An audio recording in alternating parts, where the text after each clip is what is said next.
తిరుమలలో పరకామణిలో చోరీ వ్యవహారంలో ఫిర్యాదుదారు రైల్వే డివిజన్ జీఆర్పీసీఐ సతీష్ కుమార్ అనుమానాస్పద స్థితిలో మృతి చెందారు. తాడిపత్రి మండలం కోమలి గ్రామ సమీపంలో రైల్వే ట్రాక్ వద్ద ఆయన మృతదేహం కనిపించింది. పరకామణి కేసులో విచారణకు తిరుపతికి బయలుదేరి వెళ్తుండగా ఈ ఘటన జరిగింది.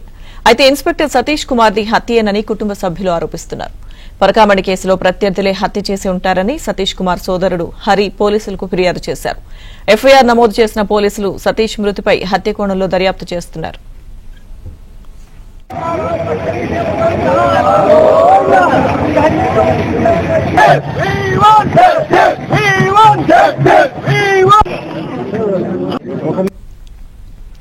గురువారం రాత్రి 11:50 గుంతకల్ రైల్వే స్టేషన్ కు వచ్చిన Satish Kumar railway station parking లో తన బైక్ ను పార్క్ చేసి రాయలసీమ ఎక్స్ప్రెస్ ట్రైన్ ఎక్కినట్లుగా పోలీసులు గుర్తించారు. పార్కింగ్ వద్ద ఉన్న సీసీ కెమెరాల్లో ఈ దృశ్యాలు రికార్డ్ అయ్యాయి.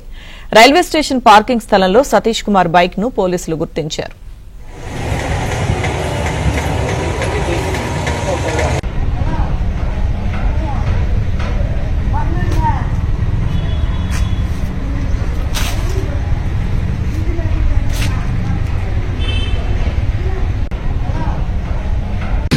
ఇలాంటి ఘటన జరగడం, దాంతోపాటు అదే కాకుండా ఆయన ఒక ఎంక్వైరీలో గత 5 ఏళ్లుగా ఏదైతే వెంకటేశ్వర స్వామి గారి కార్యక్రమ దాంట్లో అవకతవకలు జరిగినాయో దానిపైన ఎంక్వైరీగా ఉండే మనిషిని, ఒక సిఐ ర్యాంకర్ని మరి ఫస్ట్ క్లాస్ క్యాబిన్లో ప్రయాణం చేస్తుంటే మరి అట్లాంటి వ్యక్తిని దొరికించుకొని ఇంత ఘటన చేయడము జరగడం చాలా బాధాకరం.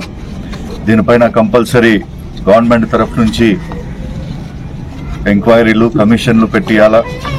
మేము చంద్రబాబు నాయుడు గారి దృష్టికి, లోకేష్ బాబు గారి దృష్టికి, డిప్యూటీ సీఎం పవన్ కళ్యాణ్ గారి దృష్టికి ఇవన్నీ తీసుకొని పోయి ఇది ఎందుకు జరిగింది, ఎలా జరిగింది, ఎవరైతే ఎంకిలో ఉన్నారో కంపల్సరీ ఆరా తీసి ఇక్కడ ఉన్న వీళ్ళకి కుటుంబ సభ్యులకు అందరికీ న్యాయం చేయాలని చెప్పి కోరుతూ సెలవు.